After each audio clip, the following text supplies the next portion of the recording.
لله رب العالمين والصلاة والسلام على سيدنا محمد الرسول الكريم الأمين وعلى آله الطيبين وأصحابه الطاهرين إلى قيام يوم الدين. أما بعد، فأعوذ بالله من الشيطان الرجيم. بسم الله الرحمن الرحيم. وَإِذْ قُلْنَا ادْخُلُوا هَٰذِهِ الْقَرْيَةَ فَكُلُوا مِنْهَا حَيْثُ شِئْتُمْ رَغَدًا وَادْخُلُوا الْبَابَ سُجَّدًا وَقُولُوا حِطَّةٌ نَغْفِرْ لَكُمْ خَطَايَاكُمْ وَسَنَزِيدُ الْمُحْسِنِينَ. صدق اللہ مولانا العظیم.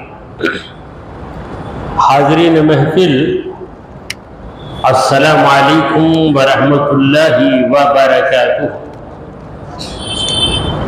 اللہ رب العزت جل وعلا کی ہم پر بے پناہ مہربانی ہے کہ اس نے ہمیں آقا نامدار احمد مختار مدنی تاجدار دونوں جہاں کے سردار حضرت محمد مصطفیٰ رسول خدا صلی اللہ تعالی علیہ وآلہ وسلم کی بابرکت امت میں پیدا فرمایا. محترم حاضرین، جس آیت کریمہ کی میں نے تلاوت کی ہے وہ سورہ البقرہ کی 58 یعنی 50 پر 8 نمبر کی آیت ہے. پروردگار عالم اس آیت کریمہ میں فرما رہے ہیں وَإِذْ قُلْنَا ادْخُلُوا هَٰذِهِ الْقَرْيَةَ، اور جب ہم نے کہا کہ داخل ہو جاؤ اس قریے میں، اس بستی میں، فَكُلُوا مِنْهَا، اور کھاؤ اس بستی کی چیزوں کو، حَيْثُ شِئْتُمْ، جہاں سے تم چاہو، رغداً، بغیر کسی رکاوٹ، وَادْخُلُوا الْبَابَ سُجَّدًا، اور داخل ہو جاؤ دروازے کے اندر سجدہ کرتے ہوئے، وَقُولُوا، اور کہتے رہو، حِطَّةٌ، اے اللہ مغفرت کر دے، نغفر لکم خطایا، ہم تمہاری خطاؤں کو معاف کر دیں گے، وَسَنَزِيدُ الْمُحْسِنِينَ، اور ہم نیکی کرنے والوں کو زیادہ عطا کریں گے.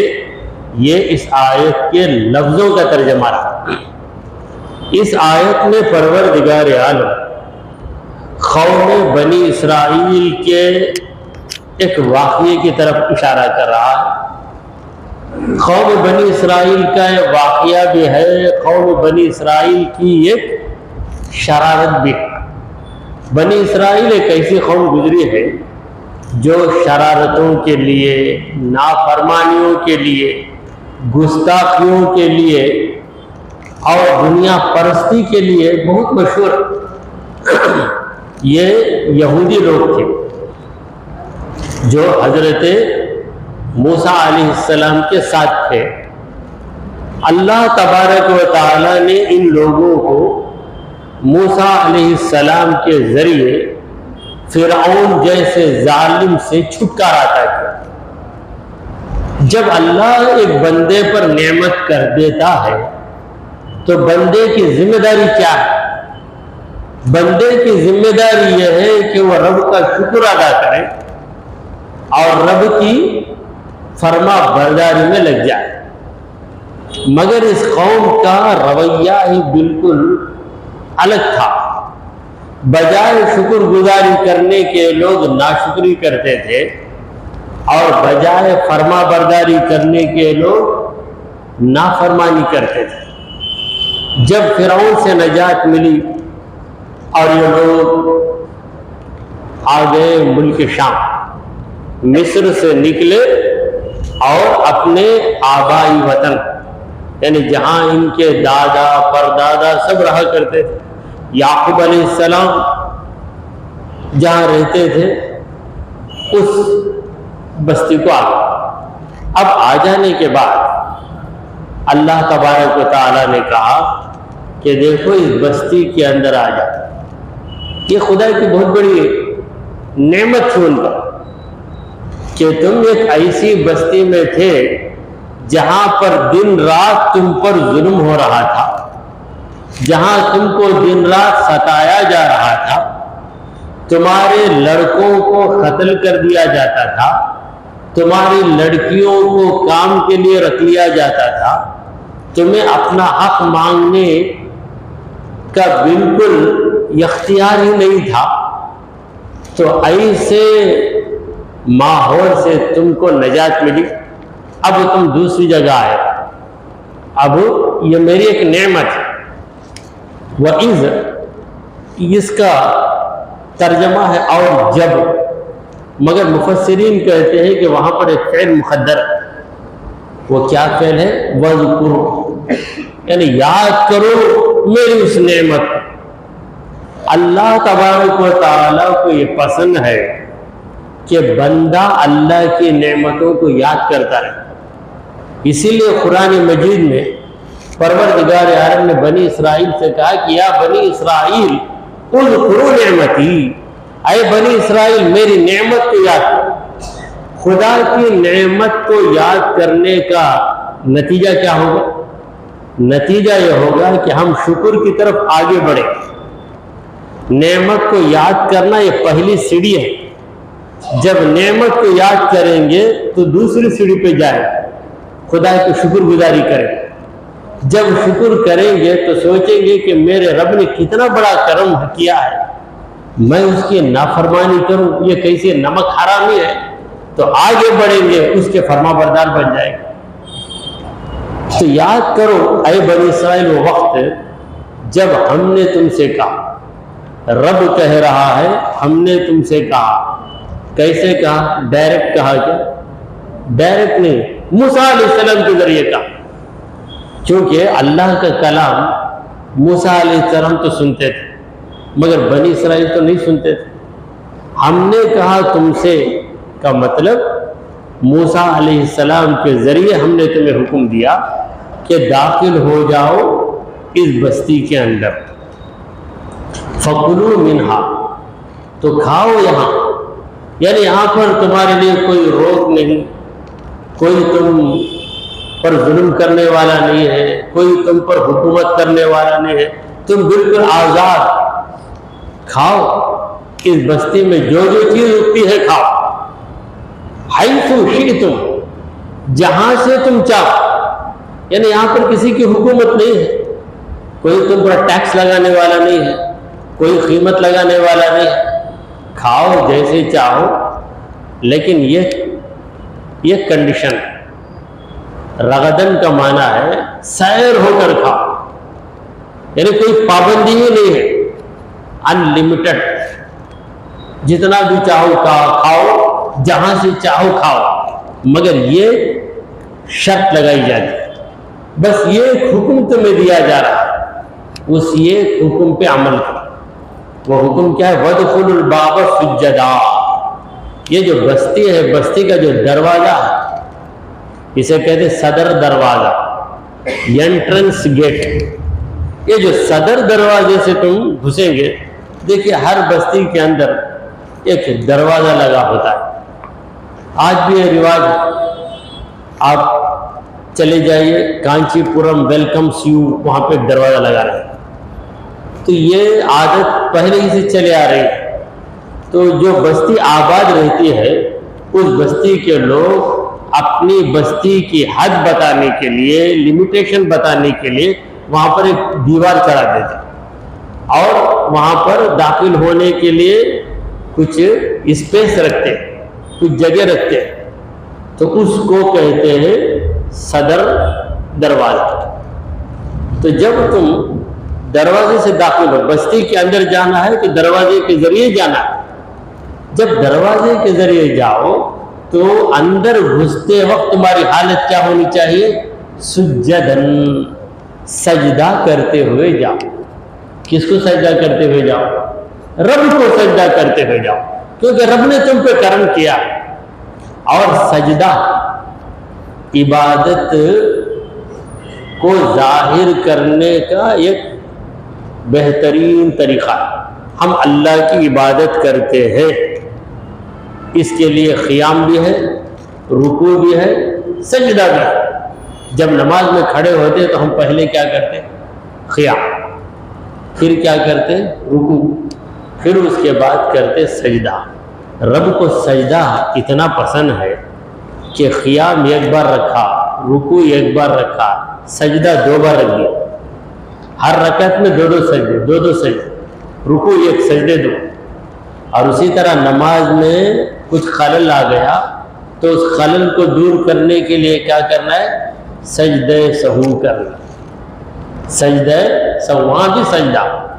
اسی طرح قرآن مجید میں 14 مقامات ایسے ہیں کہ ان کی تلاوت پر سجدہ کرنا ہے۔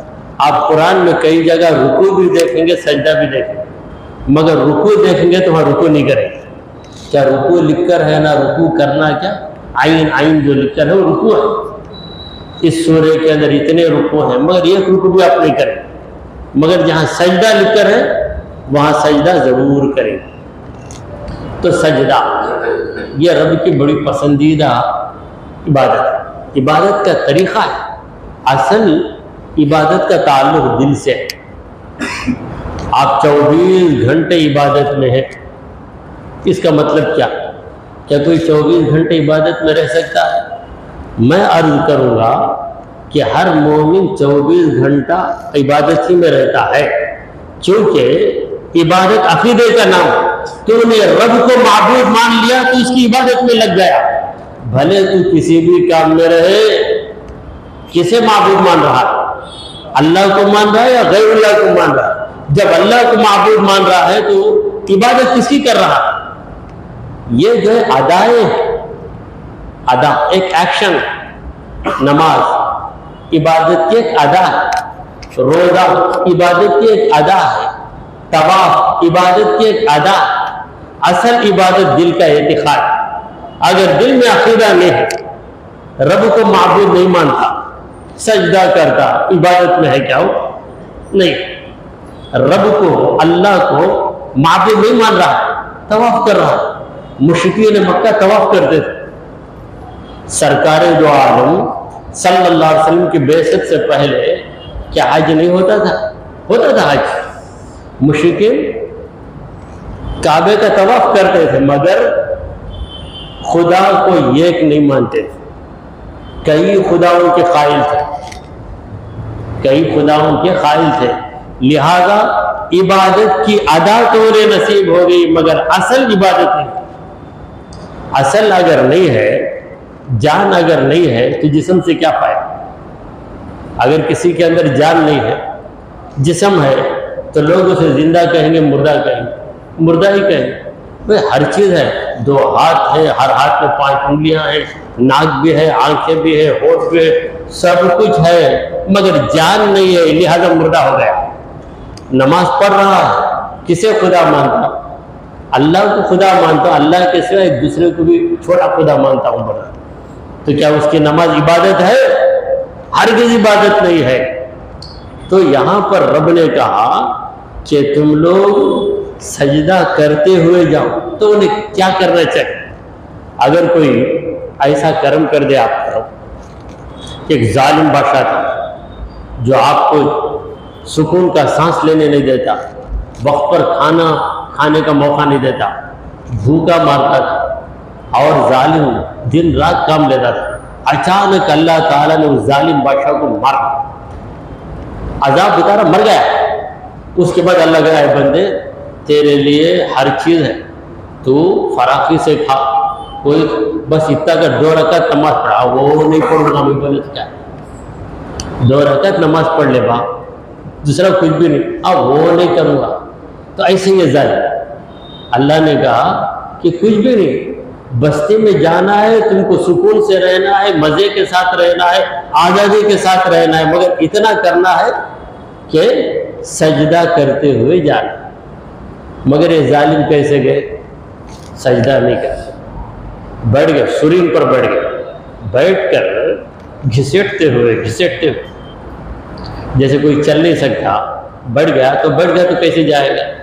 دونوں ہاتھ ٹیک کر اپنے آپ کو گھسیٹتے ہوئے جائے سرین پر، اس طریقے سے، یعنی ان ظالموں کو زمین پر اپنی پیشانی رکھ کر ناک ٹیک کر اللہ کا شکر ادا کرتے ہوئے جانا پسند نہیں تھا، اس کے بجائے بیٹھ کر گیا۔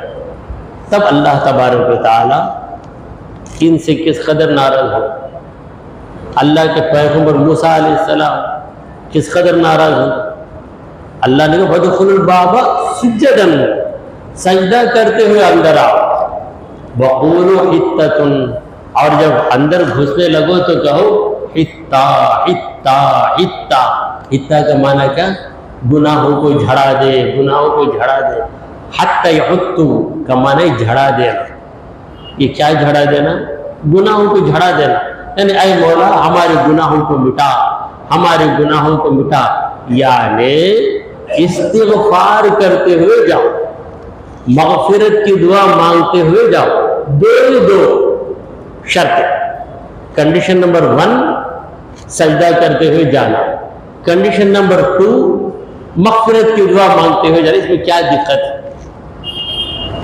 کیا دقت ہے؟ کچھ بھی دقت نہیں، مگر جہاں شیطانیت چڑھ جاتی ہے تو پھر آدمی ساری نعمتوں کے باوجود بربادی کی طرف بڑھتا ہے۔ تو دونوں کام انہوں نے نہیں کیا۔ اللہ نے کہا حِطَّا، اس کا مطلب ہے اے اللہ گرا دے، یعنی گناہوں کو گرا دے، مگر ظالموں نے کیا کہا؟ ہنتا ہنتا ہنتا، ذرا بدل کر، ہنتا کا معنی گیہوں دے گیہوں دے گیہوں دے۔ اللہ کہہ رہا ہے کہ میرے بندو کہو اے اللہ ہمیں معاف کر، اللہ معاف کر دے۔ دنیا کی نعمت تو دینے کا اللہ نے وعدہ کر دیا، اس زمین میں جاؤ تمہارے لیے میں پودوں کو درختوں کو نکال دوں گا، طرح طرح کی ترکاریاں کھاؤ، قسم قسم کے پھل کھاؤ اور پسندیدہ اناج کھاؤ، مگر یہ لوگ حِطَّا کو بگاڑ کر کیا کہنے لگے؟ ہنتا۔ ہنتا کا معنی گیہوں، گیہوں دے گیہوں۔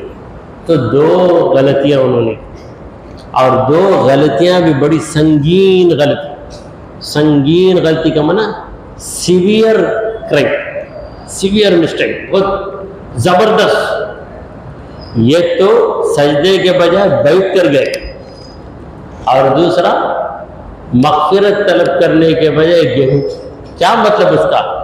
تو معاف کر یا نہ کر اس کی ہم کو پرواہ نہیں، اس وقت ہمارا پیٹ بھر، ہم کو روٹی دے گیہوں دے، معاف کرنا سے وہ بات کا قصہ چھوڑو۔ اب بھی کیا ہونا؟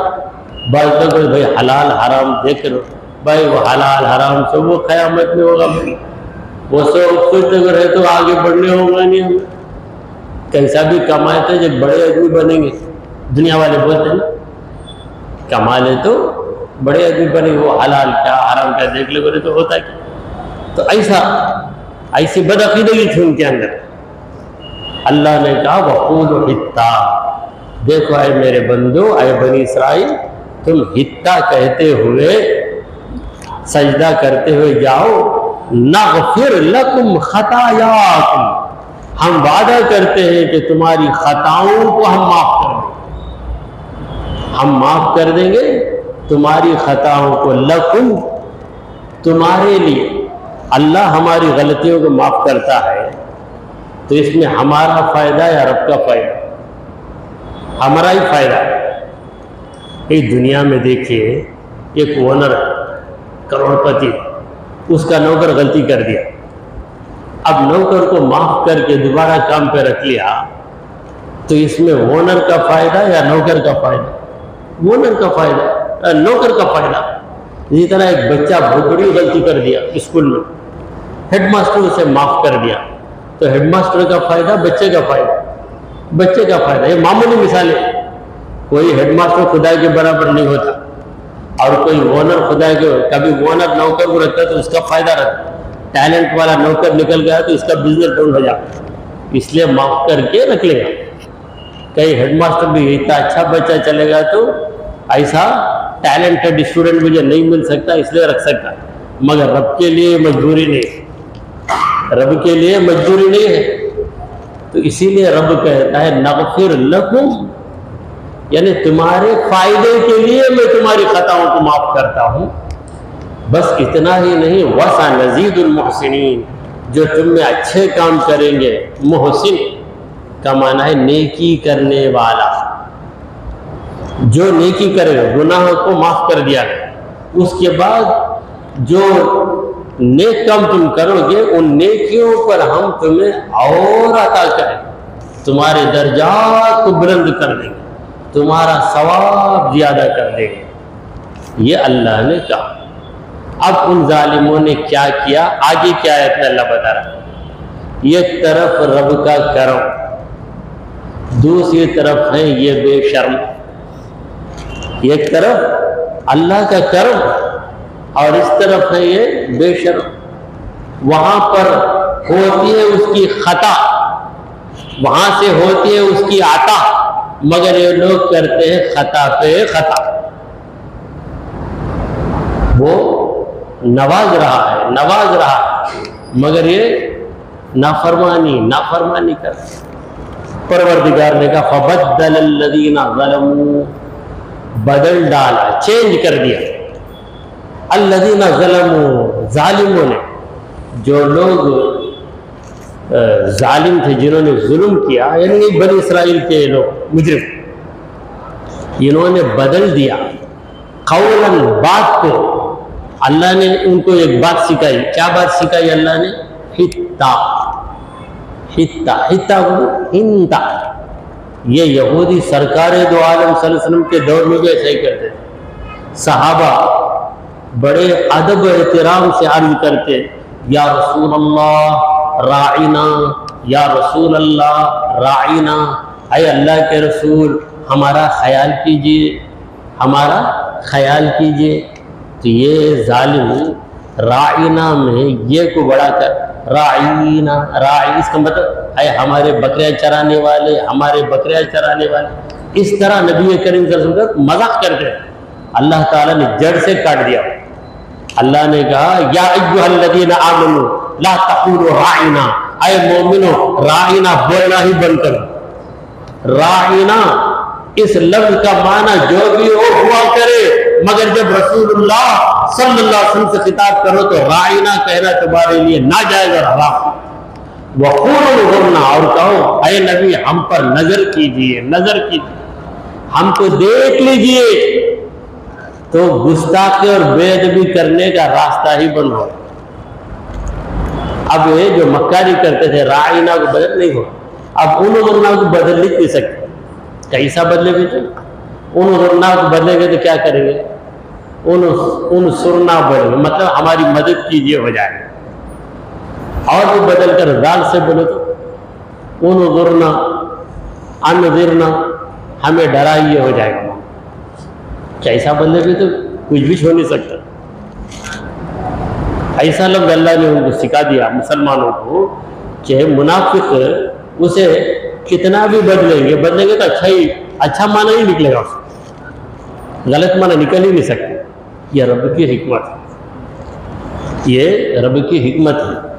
تو اللہ نے کہا کہ جو بات انہیں سکھائی گئی، یعنی ان یہودیوں کو یہ جو بات سکھائی گئی اس بات کو انہوں نے بدل ڈالا، غیر الذی قیل لهم، ان سے جو بات کہی گئی وہ بات سے ہٹ کر دوسری بات کو کرنے لگے، یعنی حتتن ان کو سکھایا گیا مگر انہوں نے کہا حنتتن، اس میں شرارت، حتتن اس نہ بولے، ہم نے حنتتن بولے نہیں نا، لیکن بولیں گے حنتتن، پھر جب بہت نہیں حتتن بولے، یہ شرارت کے۔ دیکھیں شیطان انسان خود سے شرارت نہیں کر سکتا، شیطان اسے بتاتا ہے ایسا شرارت کر، ایسا شرارت کر۔ تو جب انہوں نے حتتن کے بجائے ہنتا کہنا شروع کر دیا، فَأَنزَلْنَا عَلَى الَّذِينَ ظَلَمُوا، تو جو لوگ ظالم تھے جو یہودی صحیح کہہ رہے تھے ان کو تو اللہ تعالیٰ نے عذاب سے بچا لیا، سارے ایسے نہیں تھے، ہزاروں میں 2-4 تو صحیح نکل جاتے۔ موسیٰ علیہ السلام کے صحیح فالوئر، صحیح ماننے والے، وہ وہی کرتے تھے جو موسیٰ علیہ السلام ان کو حکم دیتے تھے، مگر میجارٹی جو تھی وہ نافرمانوں کی، شریروں کی تھی۔ تو جب انہوں نے اللہ کی کہی گئی بات کو اپنی طرف سے بدل ڈالا تو اللہ فرماتا ہے فَأَنزَلْنَا عَلَى الَّذِينَ ظَلَمُوا، ظالموں پہ ہم نے اتار دیا رِجْزًا مِنَ السَّمَاءِ، آسمان سے عذاب کو اتار دیا۔ عذاب آیا، برباد ہو گئے۔ کیوں عذاب کو اتارا؟ اللہ بغیر کسی غلطی کے بھی عذاب اتار سکتا ہے، اسے کوئی پوچھ نہیں سکتا کیوں عذاب اتارا۔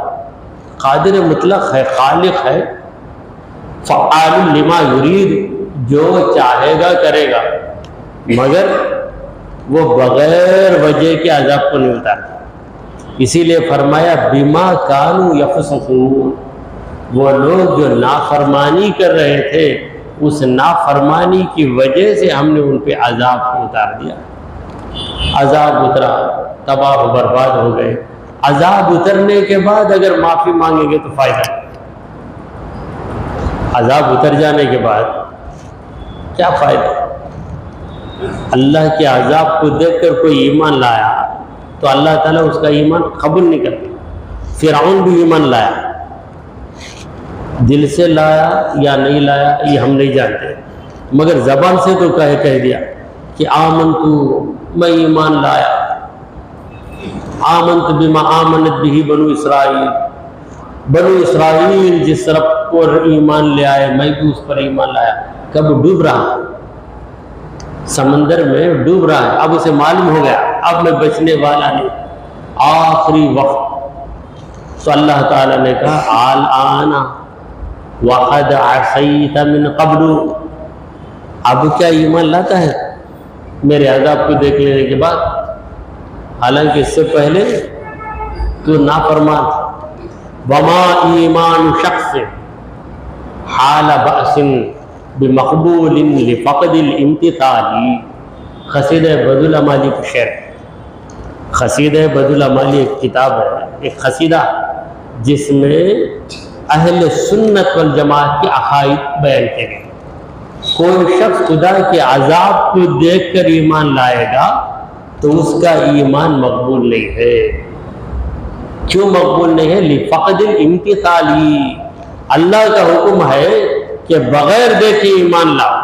یؤمنون بالغیب، غیب پر ایمان رکھتے ہیں۔ غیب کسے کہتے ہیں؟ جو جسے ہم نے نہیں دیکھا وہ غیب۔ جنت کو نہیں دیکھا ایمان رکھتے ہیں، نہیں میں جنت کو دیکھ کر ہی مانوں گا، پھر وہ ایمان کہاں ہو؟ میں آپ پر ایمان لایا، آپ کو دیکھنے کے بعد تو بولیں گے یہ کیا ایمان ہے؟ ایمان کا مطلب ہے بغیر دیکھے مانو، بغیر دیکھے مانو۔ تو ان لوگوں پر اللہ تبارک و تعالیٰ کا عذاب اتر پڑا۔ تو دو شرارتیں، یہ زبانی عبادت میں بھی انہوں نے غلطی کی، جسمانی عبادت میں بھی انہوں نے غلطی کی۔ زبانی عبادت کیا تھی؟ حتتن کہنا۔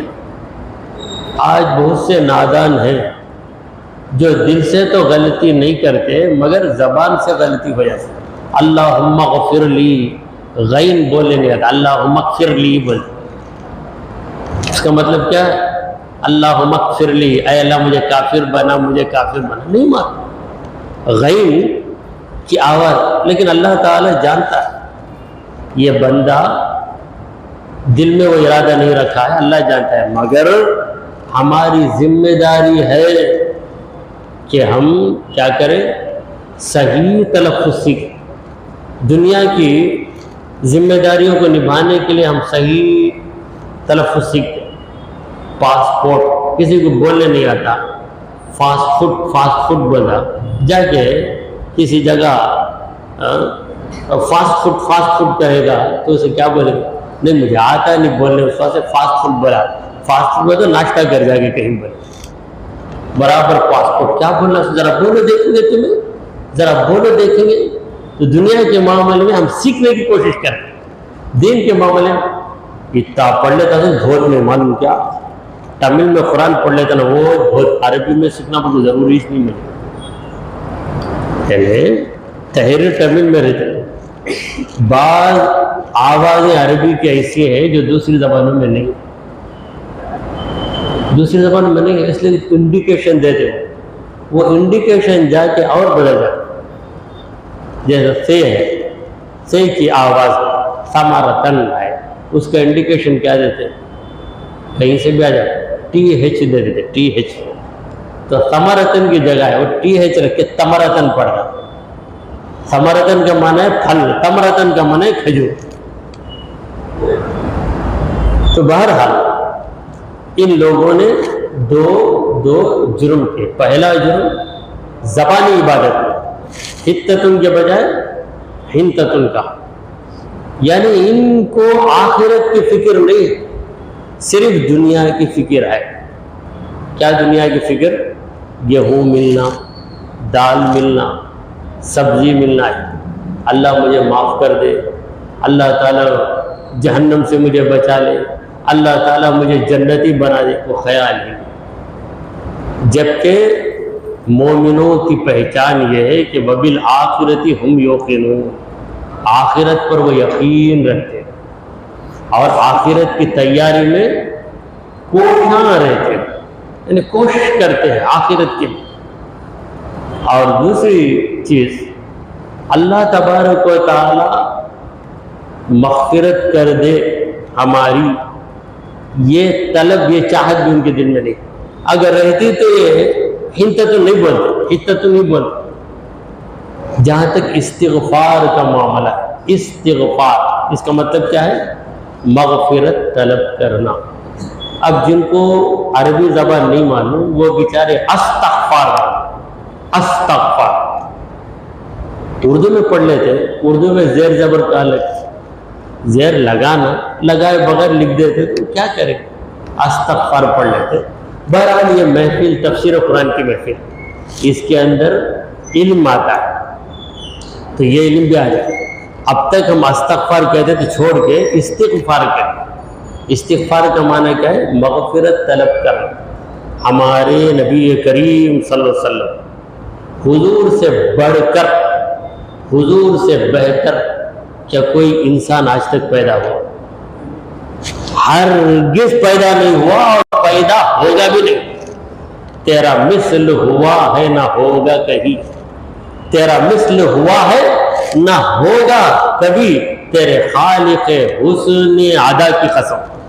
حضور کے جیسا کوئی پیدا نہیں اور حضور سے بڑھ کر نیکی کرنے والا کوئی نہیں، حضور سے زیادہ گناہوں سے پاک کوئی نہیں. مگر حضور اکرم صلی اللہ علیہ وسلم کی بندگی دیکھیے، فرماتے انی لاستغفر اللہ کل یوم اکثر من 100 مرۃ واتوب الیہ. میں روزانہ 100 مرتبے سے بڑھ کر مغفرت طلب کرتا ہوں.